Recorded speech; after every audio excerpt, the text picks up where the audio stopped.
El místico anhela la obediencia de los hombres, no su acuerdo.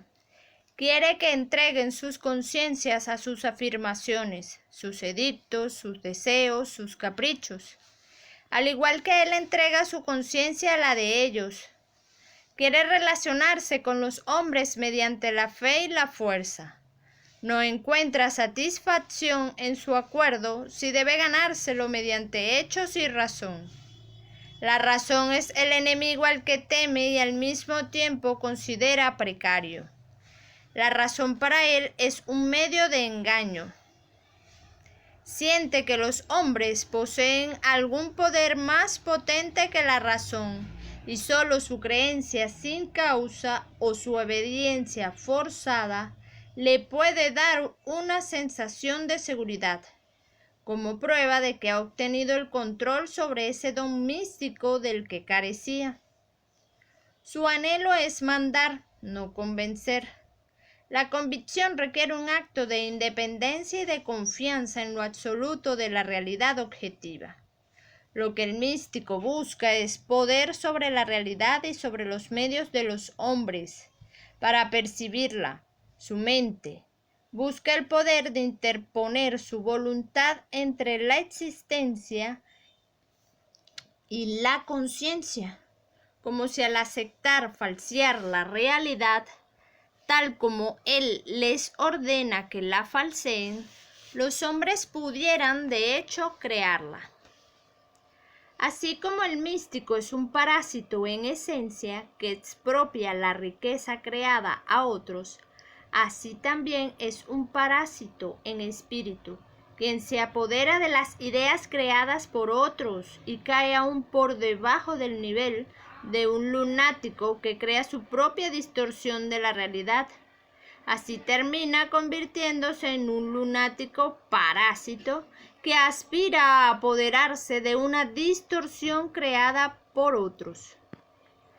Hay un solo estado que satisface el anhelo del místico por la infinitud, la no causalidad, la no identidad, la muerte.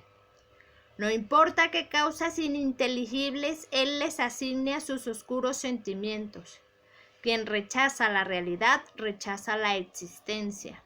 Y los sentimientos que lo mueven en adelante son el odio hacia todos los valores de la vida humana y la lujuria por todos los males que la destruyen. Un místico goza ante el espectáculo del sufrimiento, la pobreza, la sumisión y el terror, porque le da un sentimiento de triunfo, una prueba de la derrota de la realidad racional. Pero no existe otra realidad. No importa de quién sea el bienestar que profese servir, ya sea el de Dios o el de la gárgola sin cuerpo, a la que llama el pueblo. No importa que el ideal proclame en términos de alguna dimensión sobrenatural, en los hechos, en la realidad, en la tierra, su ideal es la muerte. Su anhelo es matar. Su única satisfacción es la tortura. La destrucción es la única meta que el credo de los místicos ha logrado alcanzar, como lo es el único final que están alcanzando ahora. Si las calamidades provocadas por sus actos no los han hecho cuestionar sus doctrinas, si juran estar motivados por amor y sin embargo no se disuaden ante las pilas de cadáveres humanos, es porque la verdad acerca de sus almas es peor que la obscena excusa que tú le has aceptado, la excusa de que el fin justifica los medios y que los horrores que practican son medios para fines más nobles. La verdad es que esos horrores son sus fines. Tú que eres lo suficientemente depravado como para creer que puedes adaptarte a la dictadura de un místico y complacerlo obedeciendo sus órdenes, debes saber que no hay forma de complacerlo. Cuando obedezca, cambiará sus instrucciones. Él busca la obediencia en aras de la obediencia y la destrucción en aras de la destrucción. Tú que eres lo suficientemente pusilánime como para creer que puedes llegar a un acuerdo con un místico, cediendo a sus extorsiones, debes saber que no hay manera de satisfacerlo. El pago que pretende es tu vida, tan lenta o rápidamente como estés dispuesto a entregarla. Y el monstruo al que busca sobornar es el vacío oculto de su propia mente, que lo lleva a matar para no darse cuenta de que la muerte que quiere es la suya. Tú que eres lo suficientemente inocente como para creer que las fuerzas desatadas hoy en tu mundo están movidas por la codicia, por el saqueo material, debes saber que el revuelo podrido de los místicos es solo una pantalla para esconder de su mente la naturaleza de los motivos que lo impulsan. La riqueza es un medio de vida humano y los místicos claman por ella, a imitación de los seres vivos, pretendiendo ante sí mismo que desean vivir, pero su puerco consentimiento hacia el lujo arrebatado a otros no es placer, es fuga. No quieren adueñarse de tu fortuna, quieren que tú la pierdas. No quieren triunfar, quieren que tú fracases. No quieren vivir, quieren que tú mueras.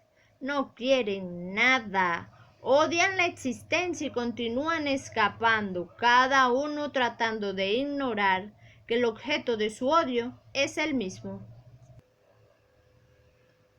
Tú, que nunca comprendiste la naturaleza del mal, tú que los describes como idealistas desencaminados, que el Dios que inventaste te perdone.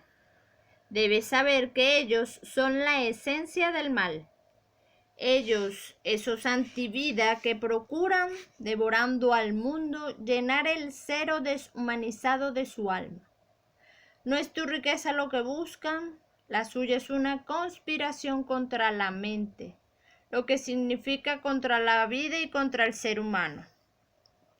Es una conspiración sin líder ni dirección. Y los rufianes del momento que se aprovechan de la agonía de una nación o de otra son basura oportunista que nada en el torrente del dique roto de las cloacas de los siglos, de las reservas de odio hacia la razón, la lógica, la habilidad, los logros, la felicidad, almacenadas por cada infeliz antihumano que alguna vez haya predicado la superioridad del corazón sobre la mente. Es una conspiración de todos los que buscan no vivir, sino subsistir, los que tratan de engañar a la realidad y se sienten atraídos sentimentalmente hacia todos los que están ocupados haciendo lo mismo. Una conspiración que une en la evasión a todos los que persiguen al cero como valor. El profesor que, incapaz de pensar, encuentra placer arruinando las mentes de sus alumnos. El hombre de negocios que para proteger su estancamiento encuentra placer encadenando la habilidad de sus competidores. El neurótico que para defender su auto-odio encuentra placer en quebrantar a los capaces de autoestima. El incompetente que encuentra placer derrotando al logro. El mediocre que encuentra placer demoliendo la grandeza. El eunuco que encuentra placer castrando todos los placeres. Y todos los proveedores de municiones intelectuales, todos aquellos que predican que la inmolación de la virtud transformará los vicios en virtudes. La muerte es la premisa que yace en la raíz de sus teorías. La muerte es el objetivo de sus acciones en la práctica y tú eres la víctima final. Nosotros, que somos los amortiguadores vivientes entre tú y la naturaleza de tu credo, ya no estamos allí para salvarte de los efectos de las creencias que has elegido. Ya no estamos dispuestos a pagar con nuestras vidas las deudas en las que incurriste en la tuya o el déficit moral acumulado por todas las generaciones anteriores a ti. Has estado viviendo a crédito y te reclamo el pago del préstamo. Yo soy el hombre cuya existencia tu amnesia apuntaba a ignorar. Yo soy el hombre que tú no querías que viviera ni que muriera. No querías que viviera porque temías saber que yo cargaba con la responsabilidad que evadiste y que tu vida dependía de mí. No querías que muriera porque lo sabías. Hace 12 años, cuando trabajé en tu mundo, yo era inventor. Ejercí una profesión que apareció en la última fase de la historia de la humanidad y que será la primera en desaparecer en el camino de regreso hacia lo subhumano. Un inventor es un hombre que pregunta ¿por qué? Al universo y no permite que nada se interponga entre la respuesta y su mente. Como el que descubrió el uso del vapor o el que descubrió el uso del petróleo. Yo descubrí una fuente de energía que estaba disponible desde el nacimiento del planeta, pero que los hombres no habían sabido utilizar, salvo como objeto de culto, de terror y de leyendas sobre un dios estruendoso. Completé el modelo experimental de un motor que hubiera valido una fortuna para mí y para quienes me habían contratado. Un motor que habría elevado la eficiencia de toda actividad humana que requiera fuerza motriz y habría aumentado la productividad a cada hora que los hombres destinaran a ganarse la vida. Entonces, una noche, en una reunión de trabajo, escuché cómo era sentenciado a muerte debido a mi logro. Escuché a 3 parásitos decir que mi cerebro y mi vida les pertenecían, que mi derecho a la vida era condicional y dependía de la satisfacción de sus deseos. El propósito de mi habilidad, decían, era servir las necesidades de los menos capaces. Yo no tenía derecho a vivir, decían, debido a mi competencia para la vida. Su derecho a la vida era incondicional debido a su incompetencia. Comprendí entonces que estaba mal en el mundo. Comprendí que destruía a personas y naciones, y donde había que dar la batalla por la vida. Comprendí que el enemigo era una moral invertida y que mi consentimiento era su único poder. Comprendí que el mal es un impotente que reside en lo irracional, en la ceguera, en lo antirreal, y que la única arma de su triunfo era la voluntad de los buenos para servirlo. Así como los parásitos a mi alrededor proclamaban lo inevitable, en dependencia de mi mente, y esperaban que yo voluntariamente aceptara la esclavitud, que no tenían ningún poder para imponerme. Así como contaban con mi autoinmolación para proveerse de los medios para su plan, así, a través del mundo y de la historia humana, en cada versión y forma, desde las extorsiones de parientes holgazanes hasta las atrocidades de los países colectivistas, son los buenos, los capaces, los hombres de razón, quienes actúan como sus propios destructores, que dan al mal transfusiones de la sangre de su virtud y dejan que les transmita el veneno de la destrucción. De esa manera le brindan al mal el poder de la supervivencia y a sus propios valores la impotencia de la muerte. Comprendí que llega un punto en la derrota de todo ser virtuoso en que su consentimiento es necesario para que el mal triunfe, y que ningún tipo de daño que le hagan puede tener éxito si él decide negar su consentimiento. Comprendí que podía poner fin a sus atropellos pronunciando una simple palabra en mi mente. La pronuncié. La palabra es no. Renuncié a esa fábrica, renuncié a tu mundo, me asigné el trabajo de prevenir a tus víctimas y darles el método y el arma para luchar contra ti.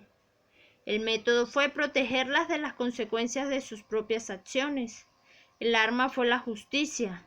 Si quieres saber qué perdiste cuando renuncié y cuando mis huelguistas abandonaron tu mundo, ubícate en el espacio desierto de cualquier paraje inexplorado.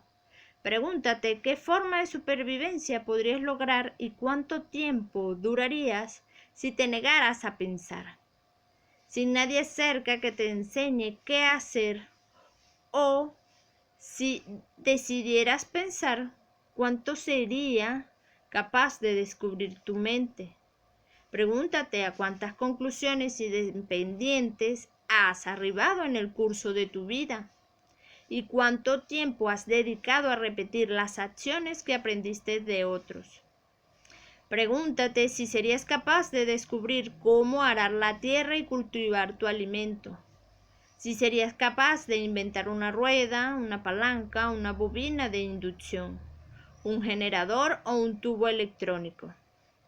Y entonces decide si los hombres capaces son explotadores que viven del fruto de tu trabajo y te roban la riqueza que tú produces, y si te atreves a creer que tienes el poder para esclavizarlos. Deja que tu mujer eche un vistazo a una hembra de la jungla de rostro marchito y senos caídos, mientras sentada machaca cereal hora tras hora, siglo tras siglo, y que se pregunte si su instinto para fabricar herramientas le proporcionará refrigeradores, lavadoras, aspiradoras. Y si no es así, si está dispuesta a destruir a todos aquellos que fabricaron estos aparatos, mas no por instinto. Mira a tu alrededor, tú salvaje que tartamudeas que las ideas son creadas por los medios de producción, que una máquina no es producto del pensamiento humano, sino del poder místico que genera el pensamiento humano. ¿No has descubierto que la era industrial es producida por el trabajo físico de los esclavos? Todo místico siempre ha añorado que los esclavos lo protejan de la realidad material a la que temen. Pero tú grotesco místico, amigo del atávico, fijas ciegamente tu vista en los rascacielos y las chimeneas que hay a tu alrededor, y sueñas con esclavizar a tus proveedores materiales, los científicos, los inventores y los industriales. Cuando clamas por la propiedad pública de los medios de producción, estás clamando por la propiedad pública de la mente. Les he enseñado a mis huelguistas que la respuesta que te mereces es simplemente: trata de tomarla. Te declaras incapaz de dominar la respuesta que te mereces. Te declaras incapaz de dominar estas fuerzas de la materia inanimada. Sin embargo, propones dominar las mentes de los hombres, que son capaces de hazañas que tú no puedes igualar. Proclamas que no puedes sobrevivir sin nosotros. Sin embargo, propones dictar los términos de nuestra supervivencia. Proclamas que nos necesitas, sin embargo, caes en la impertinencia de afirmar tu derecho a gobernarnos por la fuerza. Y esperas que nosotros, que no tenemos miedo a esa naturaleza física que te llena a ti de terror, nos acobardemos a la vista del primer patán que te convenció de que lo votes, dándole la oportunidad de comandarnos.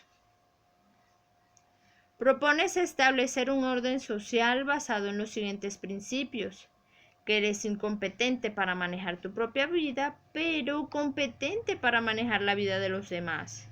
Que eres inadecuado para vivir en libertad, pero adecuado para convertirte en gobernante omnipotente.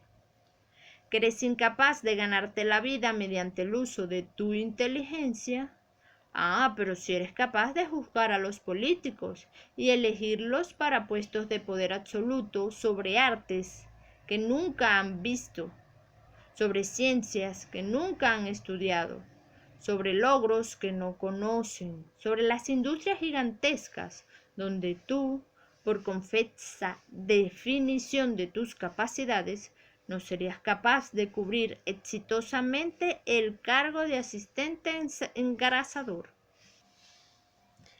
Este ídolo de tu culto de adoración del cero, ese símbolo de la impotencia, el dependiente congénito, es tu imagen del hombre y tu paradigma de valor, a cuyo modelo te ajustas para darle una nueva forma a tu alma. Es algo humano, lloriqueas en defensa de cualquier depravación, alcanzando el nivel de autodegradación.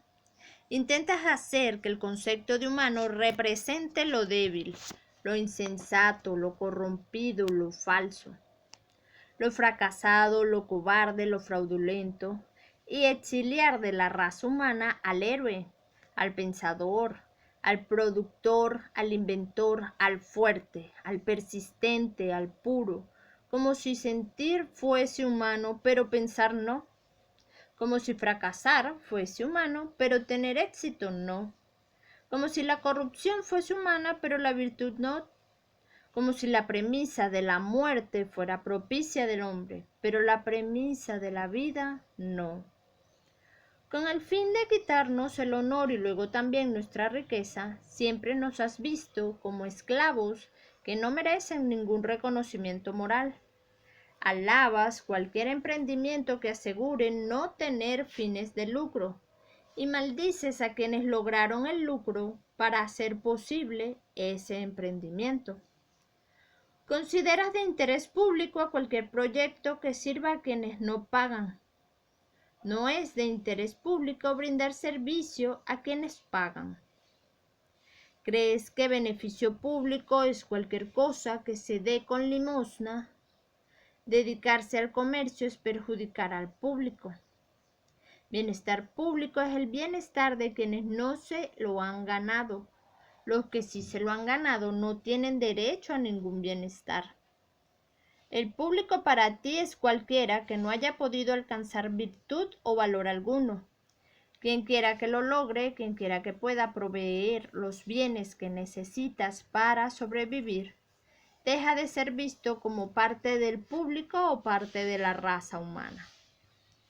¿Qué clase de locura te permitió soñar que podías salir victorioso con esta maraña de contradicciones y planearla como una sociedad ideal, cuando el simple no de tus víctimas es suficiente para demoler toda tu estructura? ¿Qué permite a un mendigo insolente exhibir sus lacras ante el rostro de los mejores y solicitar ayuda en tono de amenaza? Gritas, al igual que él, que cuenta con nuestra lástima, pero tu secreta esperanza es el código moral que te ha enseñado a contar con nuestra culpa. Esperas que nos sintamos culpables de nuestras virtudes en presencia de tus vicios, heridas y fracasos, culpables de tener éxito, culpables de disfrutar la vida que maldices y sin embargo no suplicas ayuda para vivir. ¿Querías saber quién es John Gall? El primer hombre capaz que se ha negado a verlo como culpa. El primero que no hará penitencia por sus virtudes ni dejará que sean utilizadas como herramientas en su propia destrucción. El primero que no sufrirá el martirio a manos de quien quiere que muera por el privilegio de mantenerlo con vida. El primero que te ha dicho que no te necesita. Hasta que no aprendas a tratar conmigo como comerciante, entregando valor por valor, deberás existir sin mí, como yo existiré sin ti. De esa manera permitiré que aprendas de quién es la necesidad y de quién es la habilidad. Y si el parámetro es la supervivencia humana, ¿quién definirá los términos de cómo sobrevivir? He hecho planeada e intencionalmente lo que se ha venido haciendo por omisión, silenciosa a lo largo de la historia. Siempre hubo hombres inteligentes que se declararon en huelga, en protesta y desesperación, pero sin comprender el significado de su acto. El que se retira de la vida pública para pensar, pero no comparte sus pensamientos. El que elige pasar sus años en la oscuridad de empleos menores, guardando solo para sí mismo el fuego de su mente, sin darle nunca la forma, expresión o realidad, negándose a entregarlo a un mundo que desprecia. El que es derrotado por el aborrecimiento, el que renuncia antes de haber empezado, el que abandona en vez de entregarse, el que funciona a una fracción de su capacidad, desarmado por su deseo de un ideal que nunca ha encontrado. Todos ellos están en huelga contra la sinrazón, en huelga contra tu mundo y tus valores. Los que carecen de valores propios, los que abandonan la búsqueda del saber en la oscuridad de su desesperanza, indignación, que es virtuosa sin conocimiento de la virtud y apasionada sin conocimiento del deseo. Te conceden el poder de la realidad y te entregan los incentivos de sus mentes que parecen en amarga futilidad. Como rebeldes que nunca han comprendido el objeto de su rebelión, como amantes que nunca han descubierto su amor. La época infame a la que llamas oscurantismo fue una era de inteligencia en huelga, cuando los hombres capaces pasaron a la clandestinidad y vivieron ocultos, estudiando en secreto, y al morir se llevaron con ellos los trabajos de sus mentes, cuando solos unos pocos de los mártires más valientes quedaron para mantener a toda la raza humana con vida. Todo periodo regido por místicos fue una época de estancamiento y carencias, en que la mayoría de los hombres estuvieron en huelga contra la existencia, trabajando lo indispensable para sobrevivir sin dejar más que migajas como botín para sus gobernantes. Estos gobernantes que les robaron, rehusando a pensar, aventurarse, producir, cuando el recaudador de sus ganancias y la autoridad sobre la verdad o el error era el capricho de algún degenerado ungido como superior a la razón por derecho divino y la gracia de un garrote. El camino de la historia humana ha sido una cadena de tramos estériles erosionados por la fe y la fuerza, con unas pocas y breves apariciones de un rayo de sol. Cuando la energía liberada de los hombres de la mente realizó las maravillas que admiraste e inmediatamente extinguiste, pero esta vez no habrá extinción. El juego de los místicos se terminó. Perecerás en y por tu irrealidad. Nosotros, los hombres de la razón, sobreviviremos. He convocado a la huelga a los mártires que nunca antes te habían abandonado. Les he dado el arma que les faltaba, la conciencia de su propio valor moral. Les he enseñado que el mundo es nuestro cuando queramos reclamarlo, por virtud y gracia de que es nuestra la moral de la vida. Ellos, las magníficas víctimas que produjeron todas las maravillas del breve verano de la humanidad, ellos, los industriales, los conquistadores de la materia, no habían descubierto la naturaleza de su virtud. Sabían que el poder era suyo. Yo les enseñé que también lo era la gloria. Tú que te atreves a considerarnos a nosotros moralmente inferiores a cualquier místico que dice tener visiones sobrenaturales, tú que te abalanzas como buitres sobre centavos robados y aún así valoras a un adivino de fortuna por encima de un hacedor de fortuna, tú que desprecias a un hombre de negocios como innoble, pero exaltas a cualquier supuesto artista, debes saber que la raíz de tus parámetros en ese miasma místico proveniente de ciénagas primigenias, ese culto a la muerte que declara inmoral al hombre de negocios por el hecho de que te mantiene con vida, tú que proclamas que deseas elevarte por encima de las crudas preocupaciones del cuerpo, por encima de la rutina de cumplir meras necesidades físicas, piensa. ¿Quién está esclavizado por las necesidades físicas? El hindú que trabaja desde el amanecer hasta la puesta del sol, empujando un arado primitivo para ganarse un cuenco de arroz, o el estadounidense que conduce un tractor. ¿Quién es el conquistador de la realidad física? ¿El que duerme sobre una cama de clavos o el que duerme sobre un colchón de resortes? ¿Cuál es el monumento del triunfo del espíritu humano sobre la materia? ¿Los pobres diablos diezmados por los gérmenes en las orillas del Gange o la silueta de los rascacielos en Nueva York? A menos que aprendas las respuestas a estas preguntas y aprendas a ahorrar los logros de la mente humana, no durarás mucho tiempo en esta tierra a la que amamos. Y no permitiremos que tú maldigas. No continuarás arrastrándote durante el resto de tu vida. He acortado el curso normal de la historia y te he permitido descubrir la naturaleza del pago que deseabas cargar sobre los hombros de otros. Ahora tu último hálito de vida será drenado para dar lo no ganado a los adoradores y acólitos de la muerte. No alegues que has sido derrotado por una realidad malévola. Has sido derrotado por tus propias evasiones. No diga que vas a perecer por un noble ideal.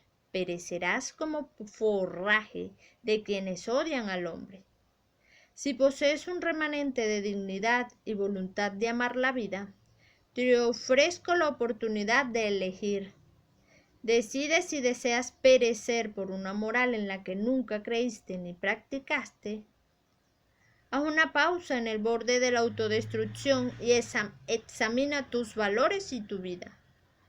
Has sabido hacer un inventario de tus riquezas. Ahora haz un inventario de tu mente.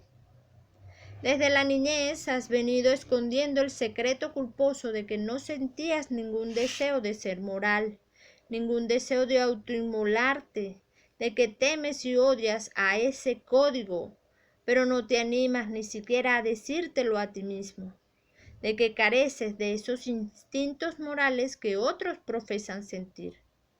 Cuanto menos sentías, con más fuerza proclamabas tu amor desinteresado y el servicio a los demás, con pánico de que alguna vez se descubriera tu verdadero ser, el ser que traicionaste, el que mantuviste escondido como un esqueleto en el armario de tu cuerpo.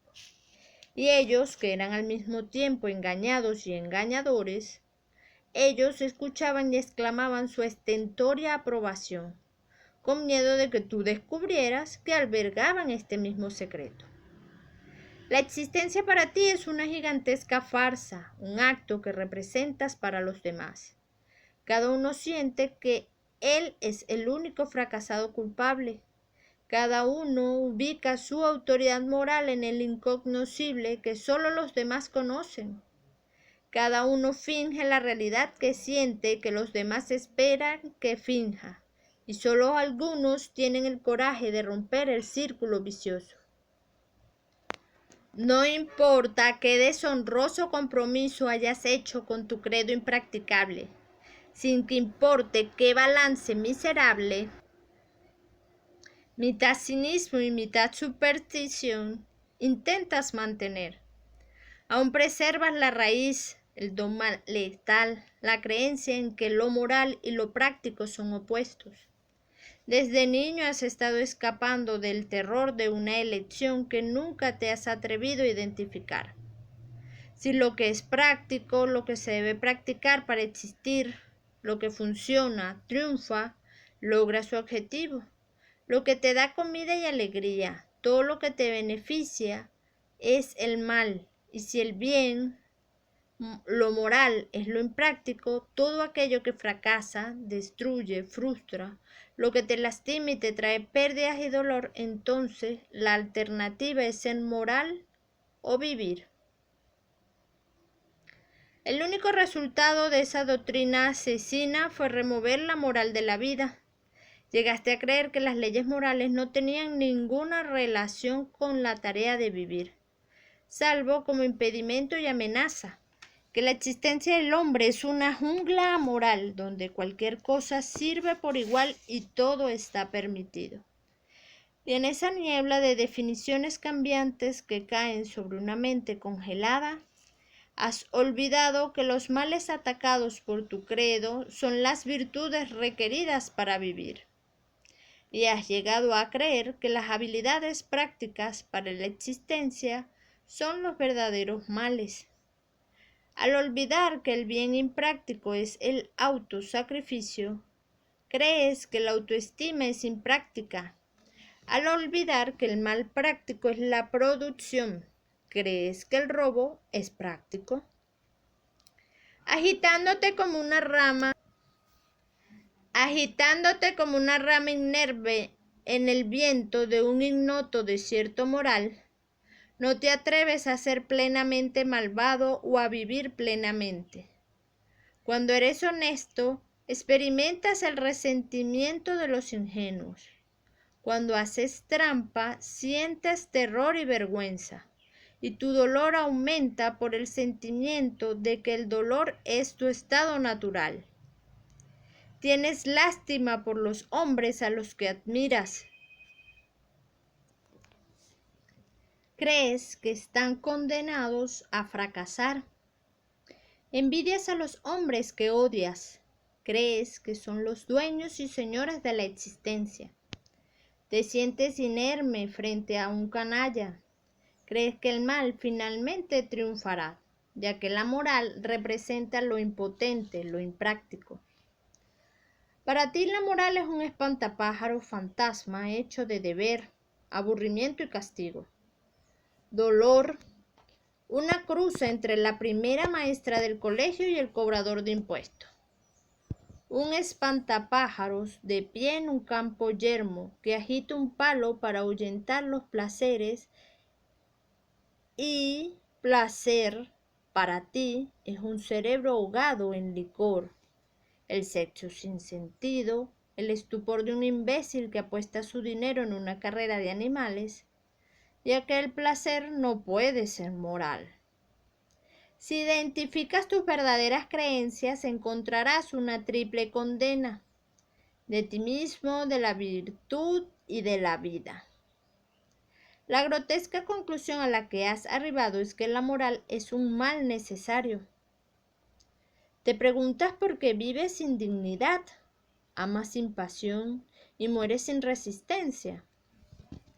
Te preguntas por qué, donde quiera que miras, no encuentras más que preguntas imposibles de responder. ¿Por qué tu vida está desgarrada por conflictos imposibles? ¿Por qué la agotas haciendo equilibrio sobre vallas irracionales para evitar opciones artificiales, tales como cuerpo o alma, mente o corazón, seguridad o libertad, beneficio privado o bien público? Lloras que no encuentras respuesta. ¿Cómo esperabas encontrarlas? Rechazas tu herramienta de percepción, tu mente, y luego te quejas de que el universo es un misterio. Descartas tu llave y luego huyas que te han cerrado todas las puertas. Te lanzas en pos de lo irracional y luego maldices a la existencia porque no tiene sentido. La valla sobre la que has estado sentado 2 horas mientras escuchabas mis palabras e intentabas huir de ellas, es la fórmula del cobarde contenida en la frase. Pero no tenemos que llegar a los extremos. El extremo que siempre has luchado por evitar es el reconocimiento de que la realidad es definitiva, de que A es A y de que la verdad es la verdad. Un código moral es imposible de practicar. Un código que exige imperfección o muerte te ha enseñado a disolver todas las ideas en una niebla, a no permitir ninguna definición clara, a considerar todo concepto como aproximado y toda regla como elástica, a diluir cualquier principio, a bastardear cualquier valor, a tomar siempre el camino intermedio. Al arrancarte la aceptación de absolutos sobrenaturales, te han forzado a rechazar el absoluto de la naturaleza. Al hacer imposibles los juicios morales, te han hecho incapaz de tener juicios racionales. Un código que te prohíbe arrojar la primera piedra te ha prohibido admitir la identidad de las piedras y reconocer cuándo estabas siendo apedreado. El hombre que se niega a juzgar, que no acepta ni rechaza, que declara que no hay absolutos y cree que escapa de la responsabilidad, es el responsable de toda sangre que hoy se ha derramado en el mundo. La realidad es un absoluto, la existencia es un absoluto, una partícula de polvo es un absoluto, y también lo es la vida humana. La diferencia entre vivir o morir es un absoluto. Tener o no un pedazo de pan es un absoluto. La diferencia entre comer tu pan o verlo desaparecer en el estómago de un saqueador es un absoluto. En todas las cuestiones hay 2 lados, uno es cierto y el otro es falso, pero el medio es siempre malvado. El hombre que está equivocado aún conserva cierto respeto por la verdad, aunque más no sea aceptar la responsabilidad de su elección. Pero el que se sitúa en el medio es un bribón que se niega a la verdad para pretender que no existe. No existe opción, no existe valores. Quien evita participar en cualquier batalla, buscando aprovecharse de la sangre del inocente o arrastrarse ante el culpable. Quien administra justicia condenando a prisión al criminal y a su víctima. Quien soluciona conflictos disponiendo que el pensador y el imbécil se encuentran a mitad de camino. En cualquier solución de compromiso entre el bien y el mal, solo el mal se beneficiará. En esa transfusión de sangre que drena al bueno para alimentar al malo, el que adopte esas soluciones de compromiso es el tubo conector. Tú que eres medio racional, medio cobarde, has estado estafando a la realidad. Pero la víctima a la que has estafado has sido tú mismo. Cuando los hombres reducen sus virtudes a lo aproximado, el mal adquiere la fuerza de un absoluto. Cuando la inflexible lealtad a un propósito es abandonada por los virtuosos, la recogen los malvados y lo que resulta es el espectáculo indecente de un bien rastrero, regateador, traicionero y un mal altanero, seguro y sin compromiso alguno. Así como te has rendido a los místicos del músculo, cuando te dijeron que la ignorancia consiste en reclamar el conocimiento, ahora vuelves a rendirte a ellos cuando chillan que la inmoralidad consiste en pronunciar juicios morales. Cuando gritan que es egoísta estar seguro de que tienes razón, te apresuras a responderles que no estás seguro de nada. Cuando gritan que es inmoral defender tus convicciones, les aseguras que no tienes ninguna. Cuando los matones de los estados populares de Europa gruñen que eres culpable de intolerancia porque no tratas tu deseo de vivir y su deseo de matarte como una simple diferencia de opinión, te encoges de hombro y les aseguras que puedes tolerar cualquier horror. Cuando un vagabundo descalzo en algún agujero asbestoso de Asia te grita, ¿cómo te atreves a ser rico? Le pides disculpas, le ruegas que sea paciente y le prometes que lo donarás todo. Has llegado al callejón sin salida de la traición que cometiste al aceptar que no tienes derecho a existir. ¿Alguna vez creíste que era solo un compromiso? Admitiste que era malo vivir por tu propio bien, pero que era moral vivir para el bien de tus hijos. Luego concediste que era egoísta vivir para el bien de tus hijos, pero que era moral vivir para el bien de tu comunidad. A continuación reconociste que era egoísta vivir para el bien de tu comunidad, pero no era moral vivir para el bien de tu país. Ahora estás permitiendo que el más grandioso de los países, sea devorado por la escoria de cualquier rincón del mundo, mientras concedes que es egoísta vivir por tu país y que tu deber moral consiste en vivir para el bien de todo el planeta. Un hombre sin derecho a la vida no tiene derecho a los valores y no los sostendrá. Al final de tu camino, de sucesivas traiciones, despojado de armas, de certezas, de honor, cometes tu último acto de traición y firmas tu petición de bancarrota intelectual. Mientras los místicos del músculo de los estados populares se proclaman campeones de la razón y de la ciencia. Concuerdas y te apresuras a proclamar que la fe es tu principio cardenal y que la razón está del lado de tus destructores, que el tuyo es el lado de la fe.